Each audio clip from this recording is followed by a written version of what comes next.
The Lord used Mr. Wyatt to find other discoveries, so we can trust his testimony regarding this most important find. In God's appointed time, we will all see this incredible discovery. Here now is Ron Wyatt and the Ark of the Covenant.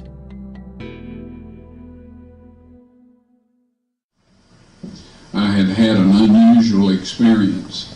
The Lord had helped me find the remains of Noah's Ark. He had helped me find the remains of Egyptian chariot parts and horse parts and people parts in the Red Sea and the Gulf of Aqaba.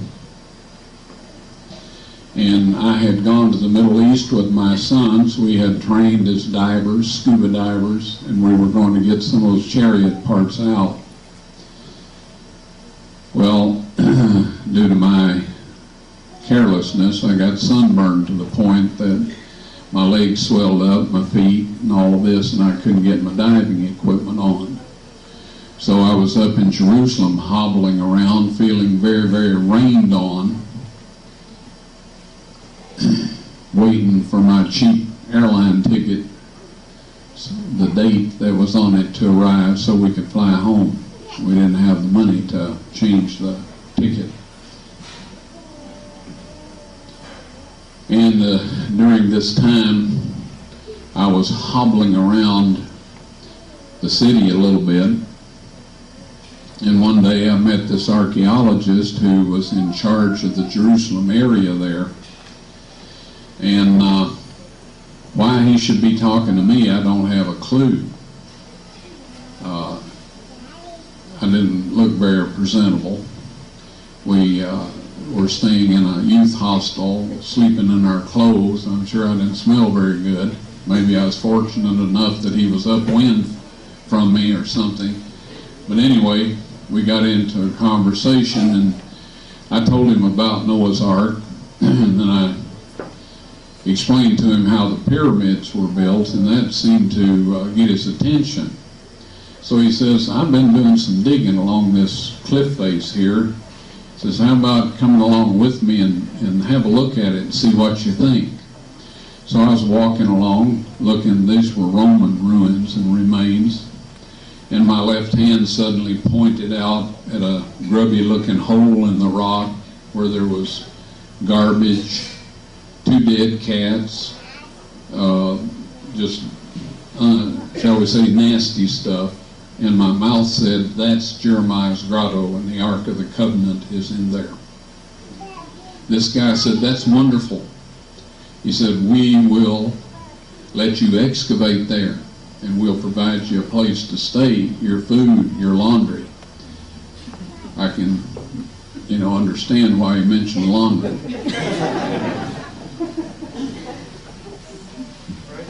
But I couldn't understand a Jewish person being that generous. That's not their nature.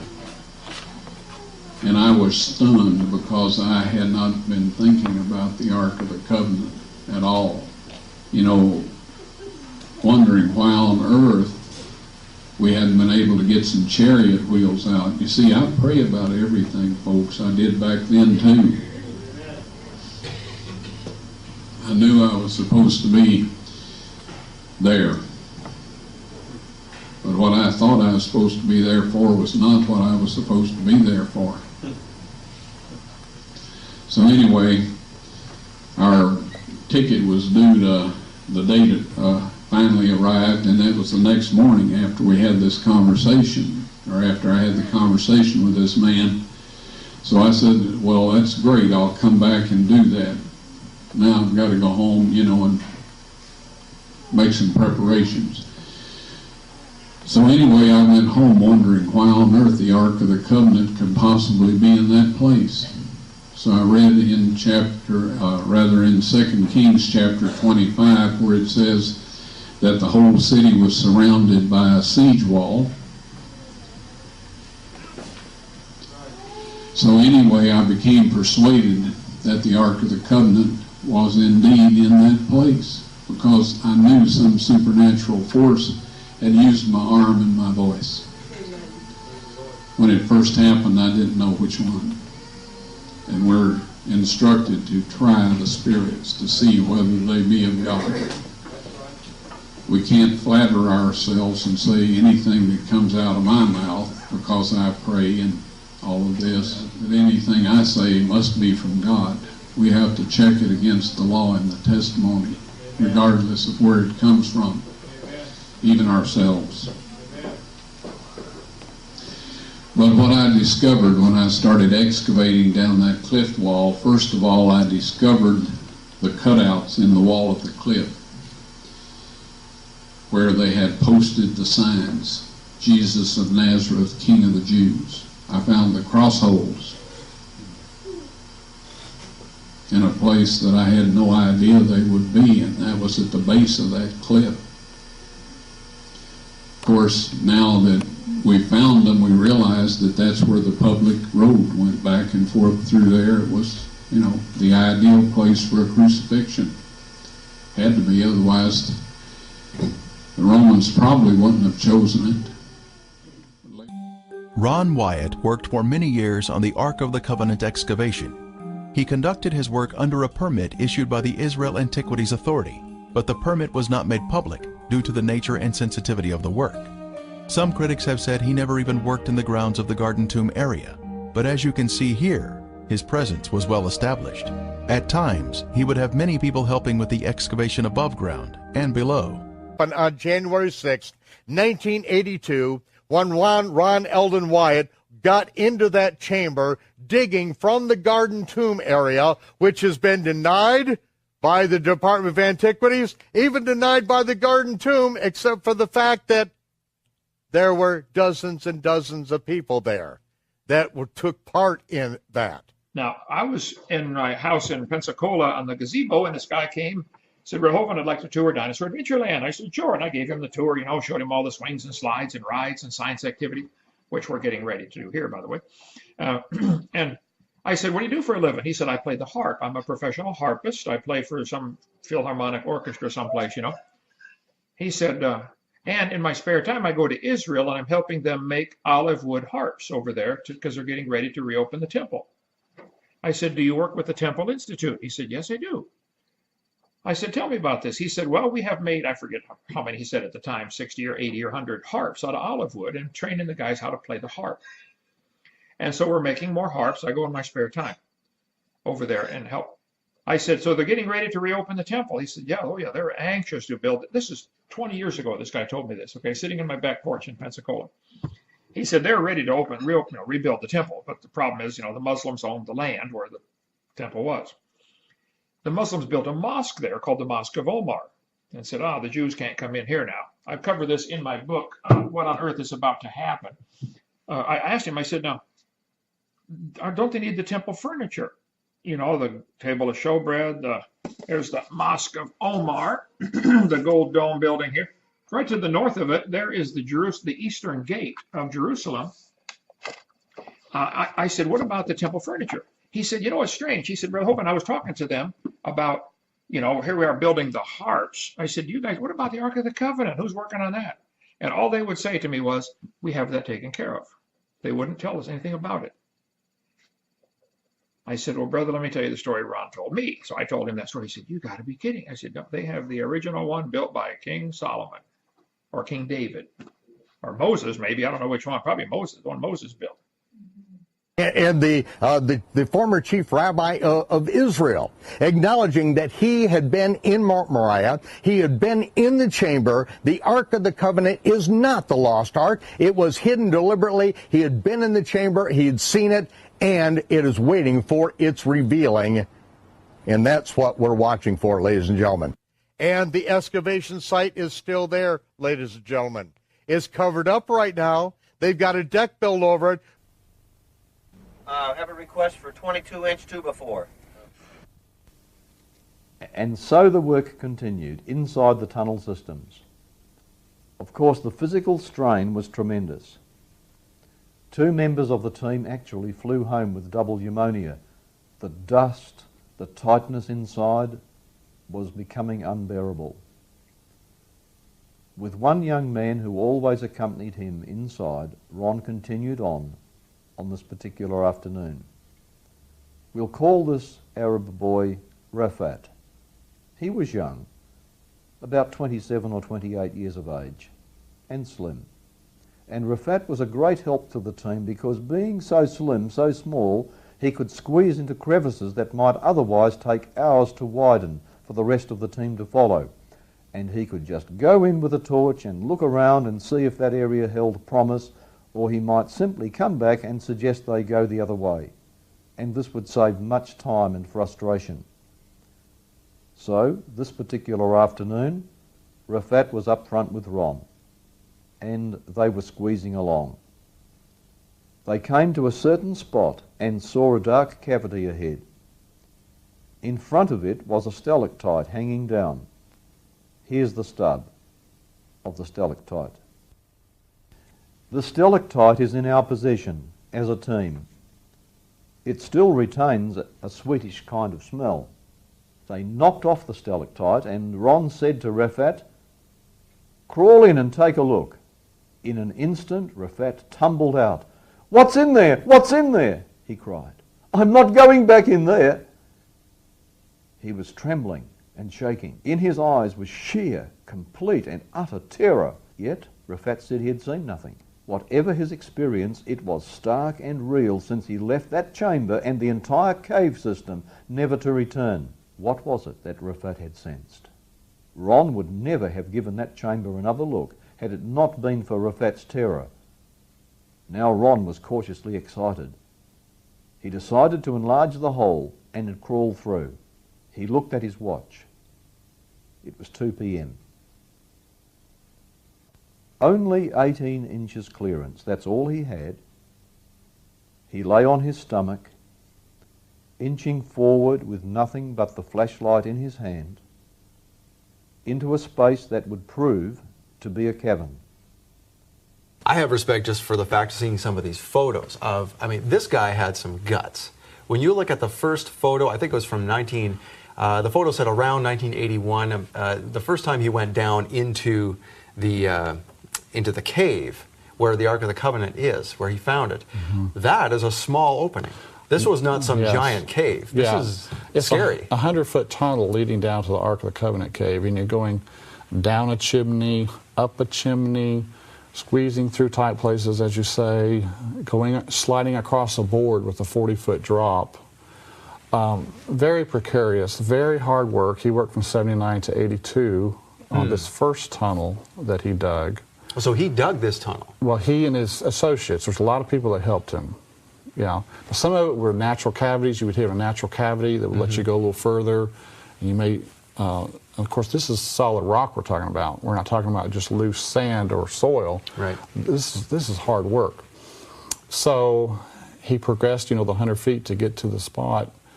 But he said this is too difficult a route to get to the Ark of the Covenant cave. And so he spent another 7 or 8 years building a second tunnel to the Ark of the Covenant cave. And we're talking a lot of money spent on the second tunnel because he thought some of the temple furnishings needed to come out. So again, building a second tunnel, a friend of mine was on the dig with Ron for about 3 weeks. He said Ron paid all his expenses. He said Ron probably paid out $7,000 in that short amount of time, and they only made 6 feet of progress. So he was in it 100%. The digging a second tunnel is another sign that he was telling the truth. He spent a lot of money for the second tunnel that was more direct. If you're a fraud, all you need is one tunnel. Okay? One tunnel and a good story. Yeah, and then you could say, hey, if I'm the real fraud, come on down through this tunnel. I'll let you look in this cave, and you can see my Ark of the Covenant that I made. And you just pay me $5,000 and you can do that. But no, Ron wouldn't let people look into the cave. On January 6th, 1982, at 2 o'clock in the afternoon, I broke into a chamber beneath the Calvary escarpment, north of the city wall of Jerusalem. In that chamber is the Ark of the Covenant, the table of showbread, and several other things that I didn't see. They were covered with animal skins, with boards, and then with stones. The fourth trip I made into this chamber, it was spotless. The furnishings were set in perfect order. The Ark of the Covenant, however, had been placed against the wall, the end of the cave. The end of the cave was a beautiful crystal radiating the colors of the rainbow.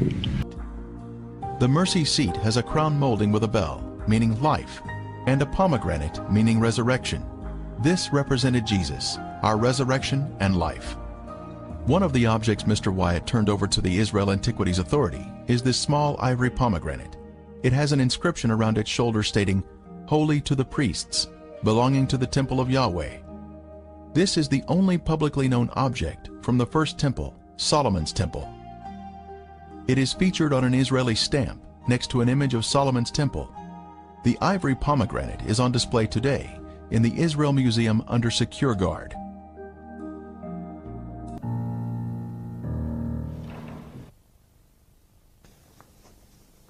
There are other objects in this cave. On the floor, near the stone case, 7 oil lamps were found. Lamps such as this one. Now, an interesting thing about these lamps is that there is soot on one side of them. It would have been impossible for Jeremiah and his men to come through the tunnel system that Ron entered. After all, they did not have much time with the Babylonian soldiers at hand.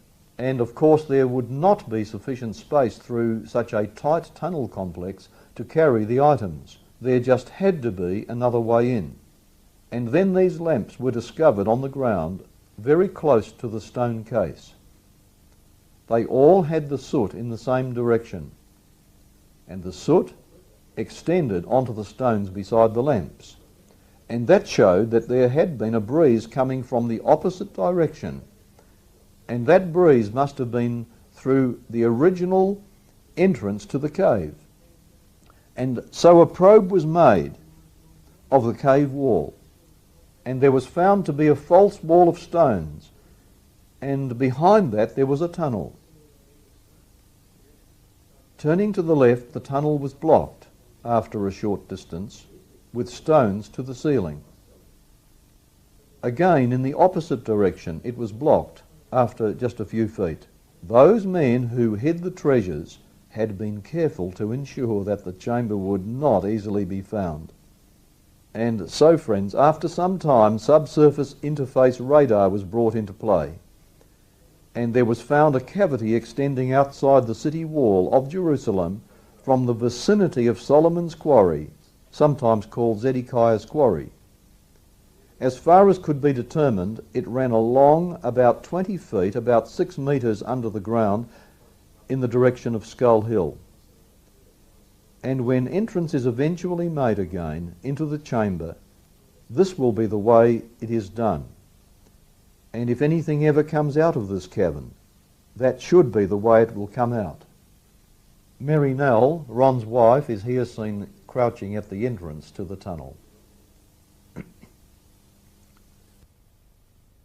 Now, what I wanted to point out to you here is in front of me you see some large stones that are blocking an entrance into a chamber. Now, in order to conceal the chamber, they couldn't just block the chamber entrance itself. Otherwise, this would call attention to it. So they put up a veneer that went around the escarpment some distance, and this would at least confuse anybody that was looking for an entrance and perhaps make them believe that the stone veneer was there for some other reason. Now, this wall here was put up very hastily. They have had mortar back to Babylonian and pre-Babylonian times, and this wall, as you will see, instead of mortar, they used some red clay. Now, this tells us that they did all of this in quite a hurry. So given all of this information and the fact that I was in a chamber in this general location, however, it is a little confusing once you crawl around through these tunnels to try to keep oriented if you don't have a compass on you. God showed that he was working with Ron And when Ron comes out with a report from the Ark of the Covenant cave, we need to respect that. On the Day of Atonement, when a priest went into the most holy place, he didn't take a committee in there with him to anoint the most holy.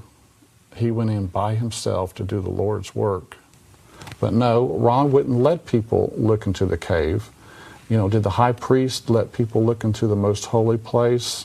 No. No, and in fact, what would happen if they did? They would die. Now, tell us a Yes. little bit about how that correlation, we don't want to get into too much detail, but I want to share that because we're at this point that we want to talk about this. So, it's interesting that you mentioned that Ron was like a type of high priest that went Yes. into the holy place because others tried to go in there. What happened? Yes. Around 1995, there is a tunnel leading from Zedekiah's cave up to where the cave is, north of the city wall. And they made it approximately 75 feet up this tunnel. It was 6 men, 6 Kohathites, dressed in Levitical garb. So they were serious. They serious. must have believed They were him going after the ark, yes. Okay. Yes. They made it 75 feet up this tunnel, and God struck them all dead. Wow. And Ron was in town at the time, and they contacted Ron in Jerusalem, will you come down here to Zedekiah's cave? And so he went down there, and they said 6 men went up this tunnel, and we can't hear from them now. And so he went up the tunnel with a rescue basket and rolled the men into the basket, and they were pulled out one by one. So the Israeli authorities know this is real, but they don't know what to do. You know, at this point, it's a waiting game for them, and it is for us too. It's not for us. God has a timing for this. And it's not for us to force the issue, you know, to try to bring it out. So the Israeli authority, they know it's there. There are certain things that we can never know how to do until the Messiah comes and restores this truth for us. And we have verses like that in the Tanakh. Let me read you a passage that I'll bet most of your audience has never even read this passage. Or if they did, they skimmed right by it. It's 2 Chronicles, chapter 15. It's one of my favorite prophecies. And it's mistranslated in your English. In your English, it says, for a long time Israel was without the true God and without a teaching priest and without the Torah, without the law. That's the, in the English, it's in the past tense. The Hebrew's not in the past tense. It's a prophecy for the future. And it says, Israel is many days, and he's looking forward into the future. And what he sees is Israel is many days without the true God and without the teaching priest and without the Torah. So we're going to have a period where Israel has things that we don't know the answer to, where we don't know how to do certain things. And one day, one of my rabbis sat down and he said, enough of questioning the authority of the rabbis, Nehemiah. You must accept their authority. And he began to tell me a very famous story, the story of Rabbi Eliezer, which is a foundational story in rabbinical theology. And the story of Rabbi Eliezer, it's told in the Babylonian Talmud, and it goes as follows. Rabbi Eliezer was the greatest of the sages of his era. He was actually the teacher of Rabbi Akiva, who's maybe one of the most famous rabbis that ever lived. So you can imagine how great Rabbi Eliezer was. And one day Rabbi Eliezer is in the Rabbinical Academy, and he's having a debate with all the other rabbis in some minutiae of rabbinical law about whether a certain type of oven is ritually clean or ritually unclean. And Rabbi Eliezer says that oven is ritually clean, and all the other rabbis say it's ritually unclean. And Rabbi Eliezer is trying to convince the other rabbis he's right. He's one, and he's against this mass of other rabbis. And the Talmud explains that on that day, Rabbi Eliezer brought forth every argument in the world, and he couldn't convince the other rabbis that he was right. Couldn't convince them he was right. He brought forth scriptural arguments and rational arguments, and he couldn't convince them he was right. He doesn't know what to do. He's getting very frustrated. And finally, in utter desperation, he calls out and he says, if I'm right, let heaven prove it. And at that moment, they heard the crack of thunder, followed by a voice. Why do you dispute with Rabbi Eliezer? In all matters, the law agrees with him. And by the way, that's an actual recording that was made at the time. They've heard this voice calling out from heaven, saying, Rabbi Eliezer's right, why are you arguing with him? And they hear this and they're very impressed, and they turn to Rabbi Eliezer and they say, scriptural evidence and 3 miracles, and God calling down from us from heaven telling us you're right. And they turn to him and say, we're very impressed, but sorry, we don't listen to heaven. And as my rabbi was telling me this story, he opened up actually me to the book of Deuteronomy. to Deuteronomy chapter 30, verse 12, and there it actually says concerning the Torah that the Torah is not in heaven. It is not in heaven. And this is the words that the rabbis said to Rabbi Eliezer, and they explained to him that God has no say in interpreting Scripture because the Torah is not in heaven. The Torah is here on earth, and the rabbis are the ones who have exclusive authority to interpret Scripture. God has no say in it. And my rabbi turned to me as he was telling me the story, and he said, "You see, Nehemiah? God himself can't question the interpretation of the rabbis. So who are you to question their interpretation?" And as I was hearing this, I was in shock. And I have to tell you, for years I struggled with the oral law. It was very difficult for me because my father is a rabbi, and many of my ancestors were prominent rabbis. The man after whom I'm named, Nehemiah, was a famous rabbi in Chicago. And for me to break from this oral law, which had been the heritage of my ancestors, was very difficult for me. And for years I struggled with this, and I had doubts, and I wasn't sure. But when I heard the story, I turned to my rabbi, and I thanked him, and I said, "Now I know this is not of God." Now, the story actually has a continuation. It gets worse. The Talmud goes on. My rabbi didn't tell me this part, but later I read this directly out of the Talmud. And it tells about how later on, after the face-off between Rabbi Eliezer and the other rabbis, one of the rabbis named Rabbi Natan was wandering through the forest, and who does he meet in the forest? He meets the prophet Elijah. And of course, the rabbis believe that Elijah never died.